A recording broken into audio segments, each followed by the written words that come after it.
Wa ma'na asyhadu an la ilaha illallah. Ya, terus baca. Ma'na asyhadu an la ilaha illallah an ta'lama wa ta'taqidu wa tu'minu wa tusaddiqu anna la ma'budu bihaqqin fil wujudi illallah. Nah, ya. Apa makna asyhadu an la ilaha illallah? Yaitu apa? An ta'lama. Hendaknya kamu mengetahui. Wa ta'taqidah, meyakini. Wa tu'minah, mengimani. Wa tusaddiqa, membenarkan. Jadi mengetahui harus mengetahui, meyakini, mengimani dan membenarkan bahwasanya apa? Tidak ada yang berhak disembah dengan benar kecuali Allah Subhanahu wa taala.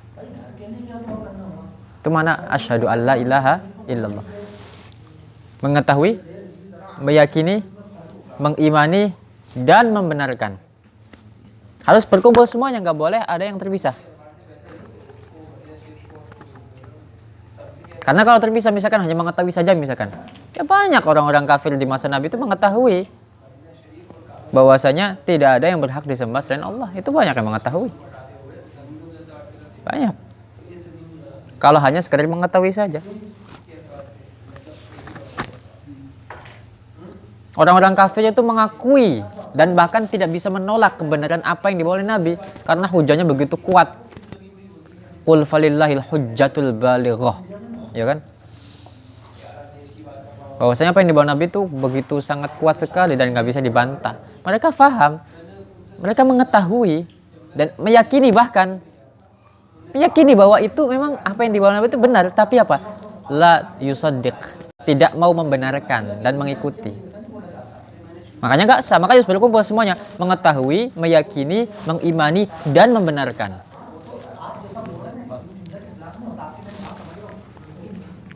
Gitu ya. Harus berkumpul semuanya. Bahwasanya apa? Tidak ada yang berhak disembah selain Allah Subhanahu wa taala.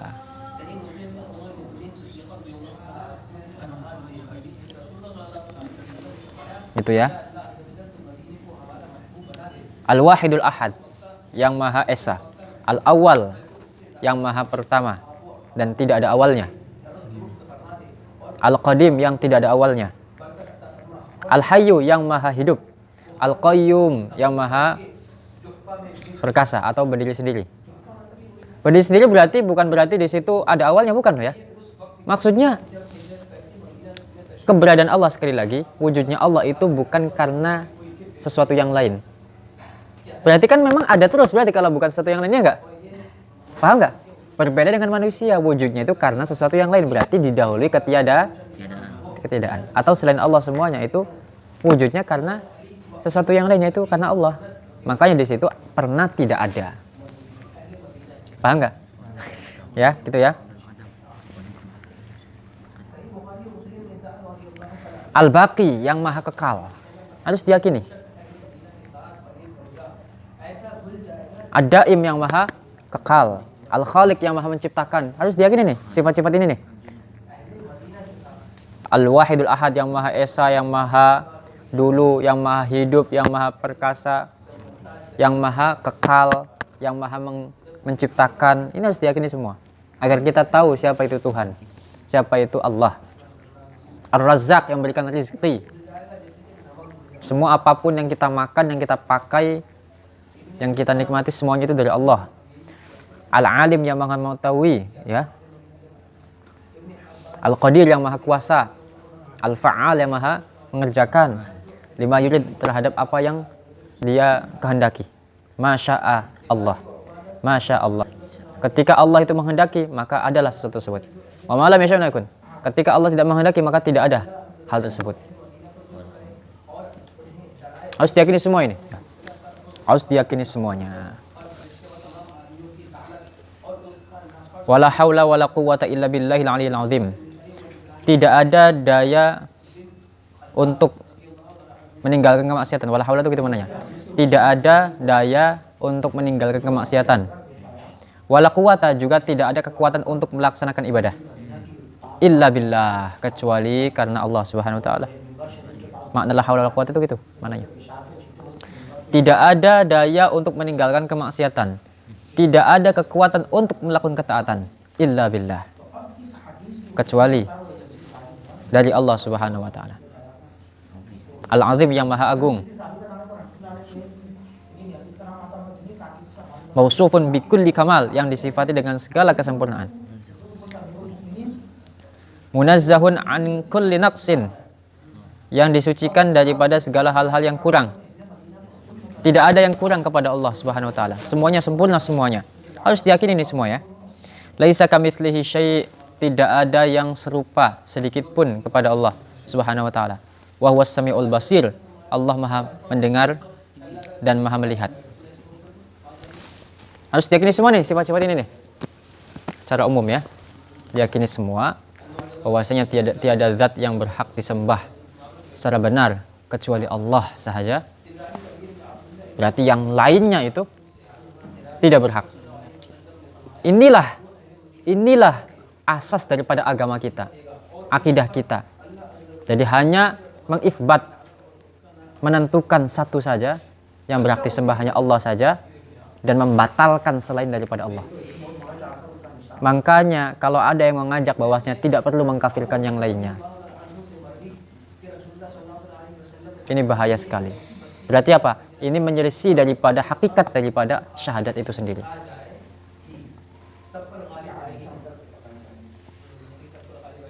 Kalau ada ajakan yang di situ menyatakan tidak perlu menyalahkan agama lain, berarti mafhumnya apa? Maknanya apa? Maknanya berarti membenarkan ada yang disembah selain Allah. Itulah hakikat daripada apa? Merusak syahadat. Orang-orang pluralisme ini. Saya nyatakan perang sampai kapan kepada kaum-kaum pluralisme. Bahaya sekali. Dan kita harus juga ancaman bagi kita semua. Logical fallacy mereka itu apa? Kita itu hidup harus toleransi. Ya silakan toleransi. Kita juga dari dulu juga kita toleransi. Kita meyakini hanya agama Islam yang benar. Kapan kita radikal? Kapan kita intoleran? Kapan kita teroris? Nggak ada. Karena kalian gagal paham dalam berpikir. Kita sedang membahas keyakinan yang ada di kepala kita, yang ada di hati kita. Bukan kehidupan secara nyata, zahir kita hidup bertetangga, keseharian. Nggak nyambung. Wong kita sedang membahas keyakinan kok ditabrakkan dengan kehidupan sehari-hari. Nyatanya kita selama ini tuh meyakini hanya Islam saja yang benar, dan kita tetap toleransi, kita tetap damai kepada saudara kita yang bukan seagama kok. Kalau mereka sakit ya kita jenguk. Kalau kita punya makan kita kirim. Kalau mereka melahirkan anak ya kita berikan selamat. Karena nggak nyambung. Wong ini kita sedang membahas keyakinan kita. Keyakinan kita hanya Islam saja yang benar. Yang lainnya keliru dan kafir. Sedangkan kalau toleransi, kehidupan bertetangga, rukun. Dan itu sah-sah saja. Dan itu kita berhasil. Selama ini nggak pernah gagal. Anda saja yang gagal paham dalam berpikir. Itu orang toleransi itu. Karena mereka nggak belajar mantek. Nganggapnya itu apa? Kalau kita meyakini hanya Islam saja yang benar dan yang lainnya keliru, itu dianggapnya tanakut. Kontradiksi dengan apa? Kehidupan toleransi. Mereka nggak paham tanakut, nggak paham mantek, nggak belajar mantek. Makanya pikirannya rusak. Logical fallacy. Sesat pikir. Coba kalau ngaji mantek dengan benar. Nah, syarat daripada tanakut itu harus ittihadul maudhu' dan mahmul. Ini ngawur, jauh sekali maudhu'nya mahmulnya di mana. Wong sedang membahas keyakinan dalam hati, dalam pikiran, dalam otak kita. Kok ditabrakannya dengan kehidupan bertetangga dalam kehidupan secara lahiriah. Itu nggak nyambung itu namanya. Otaknya konslet orang pluralisme itu. Ya. Gampang sekali untuk meruntuhkannya. Kita harus bisa meruntuhkan mereka. Selama ini kita toleransi dan baik-baik saja dengan agama selain Islam. Tetapi kita punya keyakinan yang nggak bisa dirubah, nggak bisa digadai, nggak bisa dijual. Bahwasanya hanya Islam saja yang benar. Hanya Allah saja yang berhak disembah. Selainnya itu tidak benar. Dan kafir. Ya.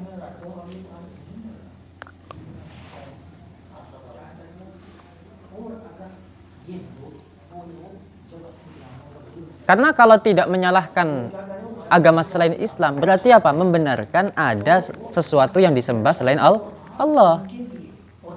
Ya. Jadi hanya Allah saja yang berhak disembah. Itulah makna daripada asyhadu alla ilaha illallah. Allah yang maha tunggal, yang maha esa, yang maha menciptakan, yang maha dahulu yang gak ada awalnya, yang maha hidup, yang maha memberikan rizki, yang mengetahui, yang maha kuasa, yang berkehendak dan mengerjakan, menciptakan apapun yang ia kehendaki. Kalau Allah berkehendak maka ada, kalau tidak berkehendak maka tidak ada. Dan tidak ada kekuatan apapun dalam menjalankan ibadah, menjauhi maksiat selain dari pertolongan Allah Subhanahu wa taala. Allah itu tersifati dengan segala kesempurnaan, dijauhkan dari segala kekurangan. Itu harus diyakini semuanya. Laisa kamitslihi syai'. Tidak ada sedikit pun yang menyerupai Allah Subhanahu wa taala. Ini perlu gimana?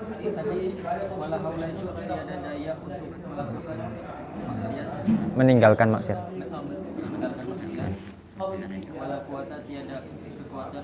Menjalankan ibadah. Laisa kamitslihi syai', ini perlu untuk dibahas ya. Tidak ada sedikit pun yang menyerupai Allah Subhanahu wa taala.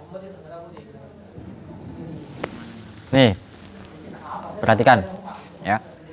Tidak ada sedikit pun yang menyerupai Allah Subhanahu wa taala. Allah itu ba'inun an khalqihi. Jadi maujud, sesuatu yang ada itu ada dua. Ada khalik, ada makhluk. Khalik itu qadim. Sedangkan makhluk itu hadis.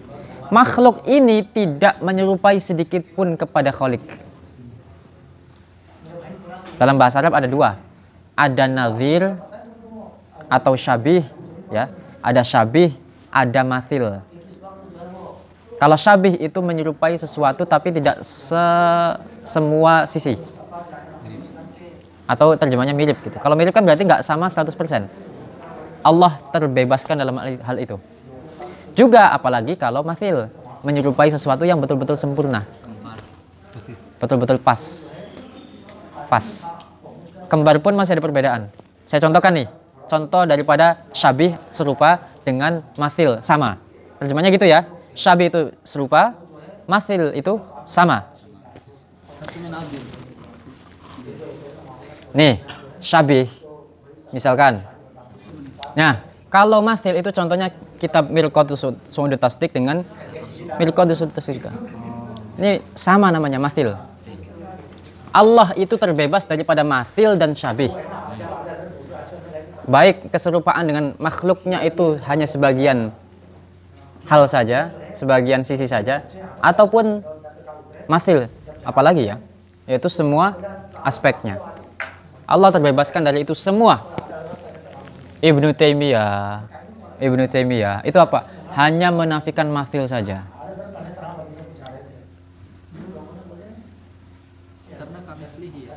Karena apa? Memandang zahir daripada laisa kamitslihi syai'.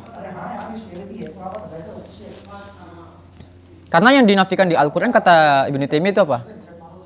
Hanya mithil saja, hanya mathil saja. Kalau syabih enggak. Itu Ibnu Taimiyah itu. Makanya misalkan contoh. Ketika ada ayat yadullahi fawqa aydihim. Al-Kahfi 18. Hah? Al-Kahfi 18. Al-Quran Ahlussunnah. Kalau ada ayat yadullahi fawqa aydihim, maka Ibnu Taimiyah maknanya apa? Yad itu maknanya hakiki. Makna hakiki berarti apa? Maknanya apa? Ya tangan berarti jarihah, anggota tubuh. Maka yadullah itu tangan Allah. Makna hakiki daripada yad tersebut itu tangan. Berarti apa? Berarti di situ ada syabih dengan makhluk. Ibnu Taimiyah masih nyangkal. Iya, tapi aid yadun lakal aid. Tangan tidak seperti tangan. Tapi intinya sama-sama tangan. Itulah namanya syabih. Karena Ibnu Taimiyah dari awal tidak menafikan daripada syabih. Yang dinafikan hanya mathil. Meskipun tadi sama-sama tangan, sama-sama anggota tubuh. Maka di situ ada perbedaan tetap. Kata Ibnu Taimiyah. Astagfirullah. Ini bahaya ini saudara, bahaya. Paham nggak? Kalau kita bagaimana Ahlussunnah? Loh, jangankan nggak perlu ngeyel lah Ibnu Taimiyah. Yadun lakal aid misalkan. Tangan tidak seperti tangan-tangan. Jangankan tangan Allah dengan tangan makhluk. Kalau kita ngikuti pikiran dia ya. Tangan kita dengan sama juga beda. Gak usah ngeyel begitulah Ibnu Taimiyah. Ngeyelnya gak berhasil gitu. Ya. Bagaimana kalau al-sunnah? Bagaimana kalau kita al-sunnah wal jamaah? Yad itu maknanya kita tidak tahu. Dan makna yang di situ secara zahir yang memberikan makna keserupaan dengan makhluk kita nafikan. Kenapa? Karena Allah menyatakan demikian, laisa kamitslihi syai'. Kata-kata syai' sampai segitunya itu berarti apa? Sedikit pun. Berarti yang menafikan syabih. Sebenarnya, paham nggak? Kenapa menggunakan syai'? Ya karena menafikan keserupaan walaupun sedikit. Makanya menggunakan syai'. Laisa kamitslihi syai'. Di ayat yang lain, walam yakul lahu kufuwan ahad. Tidak ada yang menyerupai. Ayo. Kalau kita Ahlussunnah begitu. Kita tidak tahu maknanya, kemudian kita menafikan daripada makna zahir yang di situ memberikan makna keserupaan dengan makhluk. Kita serahkan pada Allah makna aslinya. Paham ya? Paham nggak? Gitu. Dan kemudian satu lagi, menafikan kaif. Nah, kaif ini dinafikan, bukan dimajhulkan. Salah paham ya? Kemarin tuh, keliru Syekh itu. Kalau mengatakan kaif itu majhul. Bukan majhul tapi dinafikan. Kalau majhul berarti ada ya enggak? Ya enggak? Iya, enggak benar itu. Bukan majhul. Wal kaifu majhul, bukan majhul tapi wal kaifu ghairu ma'qul. Gimana Allah masa punya kaif? Kaif itu adalah sifat khusus pada sesuatu yang dimahsus. Paham nggak? Ya? Kaif itu adalah sesuatu yang di situ, suatu kalimat untuk mendeskripsikan sesuatu yang di situ mahsus, jisim. Ya? Materi. Kalau Allah enggak, Allah bukan jisim. Dan Allah tidak bisa dimahsus ketika di dunia ini. Tetapi tandanya, tanda keberadaannya itu begitu jelas terang benderang. Alam semesta ini yang begitu luar biasa ini. Sangat terang benderang. Andaikan dicari tanda keberadaan Allah maka 1000 dalil pun ada, kata Imam Fakhruddin Ar-Razi. Hadir mana? Ba'dina ihna nas'ad alatul. Ya. Ya. Begitu ya. Tanya mana? Ya. Kaif itu khusus pada makhluk. Makanya kaif itu hanya pada makhluk. Makanya yang benar adalah al-istiwa'u ma'lum wal kaifu ghairu ma'qul, bukan wal kaifu majhul. Atau marfu. Benar. Saya pernah bukan mengkritik ya, tanya istifsar ya pada seorang syekh doktor di Azhar. Kitabnya itu menggunakan bahasa wal kaifu majhul. Syekh gimana ini syekh? Ini tulisan antum ya, kitab antum ya. Iya begitu. Oh, saya salah berarti. Bukan majhul tapi ghairu ma'qul. Tidak masuk akal, tidak bisa. Allah dikaifi nggak bisa. Paham ya? Jadi yadullah, istiwa dan seterusnya, lafaz-lafaz yang mutasyabihat yang di situ secara lahir, secara zahir memberikan makna keserupaan dengan makhluk. Itu kita Ahlussunnah caranya pertama menafikan dulu makna zahir tersebut. Nafikan itu. Nggak ada itu makna zahirnya itu, nggak ada. Kemudian memasrahkan maknanya kepada Allah. Gitu ya. Dan menafikan kaif. Pikiran-pikiran kita yang liar itu itu kaif itu. Kita nafikan. Itu Ahlussunnah. Nah, itu madzhab yang pertama namanya tafwid. Kita pasrahkan kepada Allah maknanya apa, kita nafikan makna zahir yang keserupaan dengan makhluk. Madzhab yang kedua yaitu takwil. Takwil itu apa? Memberikan suatu makna dengan dalil, bukan seenaknya sendiri. Atau kalau bahasa Syekh Abdul Ghaffar tadi malam itu apa? Memberikan makna lazim pada kalimat-kalimat tersebut. Ar-Rahmanu 'alal 'arsy istawa. Allah itu istiwa atas arasy. Jangan di atas arasy. Allah itu istiwa atas arasy.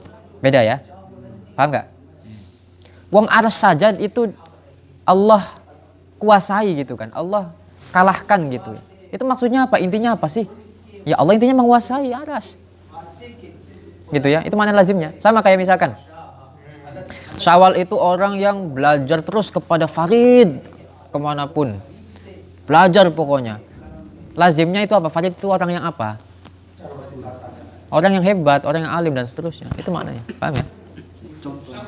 Wong aras saja itu dikuasai sama Allah. Ya aras saja itu dikalahkan oleh Allah, yang makhluk terbesar, terhebat, termegah dan seterusnya. Ya intinya Allah itu berkuasa gitu aja. Itu makna lazimnya gitu. Nah, jadi apa? Jadi gini, yang terakhir yang perlu dipahami, lafadz-lafadz begitu, lafadz-lafadz yang mutasyabihat, ya, yad, istiwa, terus apa, nuzul dan seterusnya, wajah dan seterusnya yang di situ secara zahir memberikan keserupaan dengan makhluk. Artinya lafadz tersebut itu bisa dikatakan untuk Allah karena memang di Al-Quran ada, juga bisa dikatakan untuk makhluk. Itu nisbatnya apa? Hanya ishtirak fil lafzi faqat. Mubayyin fil makna. Berbeda dengan makna. Hanya sama-sama lafadznya aja. Tapi kalau Ibnu Taimiyah enggak, ishtirak fil makna, fil lafzi wal makna. Nah, ini tuh Ibnu Taimiyah itu. Wahabi itu. Kenapa sih begitu sih? Kenapa sih Allah menggunakan bahasa-bahasa yang begitu, kalimat-kalimat begitu dalam menceritakan atau menjelaskan dirinya, zatnya? Kenapa menggunakan bahasa? Karena manusia itu ya taunya itu sih. Tetapi kan sudah dikasih tahu rambu-rambunya oleh Allah, tapi jangan diserupakan gitu. Jangan serupakan aku dengan selain aku gitu. Terus kalau Allah menceritakan dirinya dengan sesuatu yang tidak diketahui manusia, terus gimana pahamnya? Ya kan? Nah itu.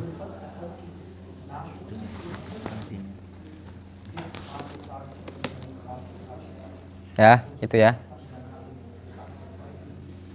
Fa huwa al-qadim wa ma siwahu hadits. Dialah maha dahulu dan selain daripada Allah itu hadis. Hadis itu berarti apa? Sesuatu yang di situ keberadaannya diawali ketiadaan. Qadim itu keberadaannya tidak diawali ketiadaan.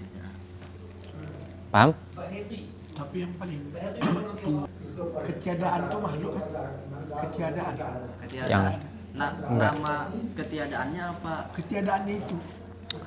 Enggak, bukan makhluk. Makhluk itu makhuliko. Sesuatu yang tadinya tidak ada menjadi ada. Ah, sudah gugur antum, sudah runtuh itu. Antum itu muter-muter sendiri atau apa bahasanya? Antum mengatakan bahwasanya. Antum mengatakan bahwasanya ketiadaan itu makhluk ya? Lah, makhluk itu pengertiannya sesuatu yang makhuliko, makhluk, sesuatu yang diciptakan. Berarti apa? Diadakan setelah ketiadaan. Berarti apa ketiadaan? Bukan makhluk. Kenapa tadi ketiadaan dikatakan makhluk? Makhluk itu makhuliko, sesuatu yang diciptakannya kan. Kalau diciptakan berarti tadinya tidak ada, menjadi ada. Kenapa sekarang tiada itu dikatakan makhluk? Ketiadaan tidak akan pernah ada kok.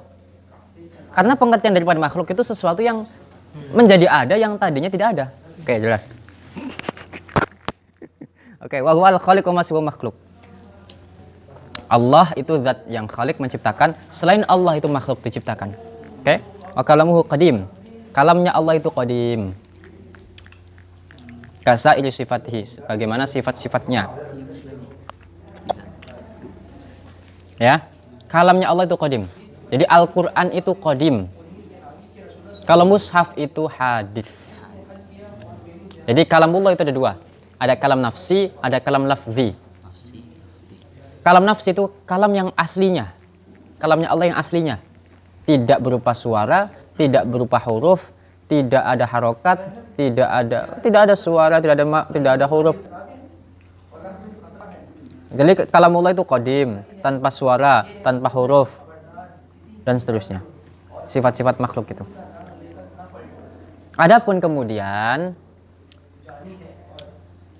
Apa yang kita baca, yang kita keluarkan suaranya, kita keluarkan hurufnya, apa yang ditulis, itu namanya kalam lafzi. Paham? Paham nggak? Kalam lafzi itu apa? Mu'abbir anil kalam an-nafsi. Sebagai apa? Perwujudan atau apa? Mu'abbir itu ungkapan daripada yang aslinya. Paham? Ini Wahabi nih, orang terbodoh di dunia itu Wahabi ya. Mereka tidak mau bagi masalah begini. Ya udah, pokoknya mushaf itu ya kodim, semuanya kodim. Apa yang kita baca, apa yang kita lafadzkan, apa yang ditulis itu kodim semuanya. Ini bahaya saudara. Ya. Jadi Wahabi itu orang yang terbodoh di dunia ya. Karena tidak mau menerima pembagian daripada kalam nafsi dan kalam lafzi. Mereka mengatakan pokoknya semuanya kalamullah. Entah itu yang diucapkan oleh kita, entah itu yang ditulis atau mushaf ya yang dicetak, itu semuanya bukan makhluk semua, semuanya kodim semuanya. Itu parah itu ya. Karena apa? Al-Quran itu bisa, mushaf ya, mushaf itu bisa salah cetak, bisa terbakar, bisa basah, bisa rapuh, apalagi bisa dipalsukan, robek. Bacaan kita itu bisa keliru gitu kan. Kan seterusnya. Nah begitu ya. Itu tidak benar ya. Ya Allah subhanahu mubayyinun lil jami' makhluqat fi dzat wal af'al was sifat. Karena Allah Subhanahu wa taala itu berbeda dengan semua makhluknya baik pada zat, pekerjaan maupun sifatnya. Semuanya itu mutlaqan, tidak ada keserupaan sedikit pun. Ya. Subhanahu wa ta'ala amma yaqulu adz-dhalimuna 'uluwan kabira. Allah Maha sempurna, Maha suci daripada apa-apa yang mereka orang-orang zalim katakan. 'Uluwan kabira, Maha tinggi dan Maha agung. Itulah makna daripada asyhadu alla ilaha illallah. Jadi sekali lagi saya simpulkan bahwasanya makna daripada asyhadu alla ilaha illallah adalah la ma'buda bihaqqin fil wujud illallah. Tidak ada yang berhak disembah secara benar kecuali Allah. Wajib diyakini, wajib mengetahui, diyakini, diimani dan dibenarkan terhadap isi dari syahadat ini. Ya. Paham ya? Dan terus yang berhak disembah Allah. Kemudian sifat-sifatnya Allah maha kekal, Allah maha dahulu, Allah tidak serupa dengan makhluk, Allah maha mengetahui, Allah maha mendengar dan seterusnya. Disucikan daripada sifat-sifat yang tidak sempurna dan seterusnya. Itu harus diyakini semua. Tadi perinciannya sudah lewat ya. Ya, itu saja apa yang bisa kita diskusikan dan kita kaji. Wallahu a'lam bishawab. Assalamualaikum warahmatullahi wabarakatuh. Waalaikumsalam warahmatullahi wabarakatuh. Allahumma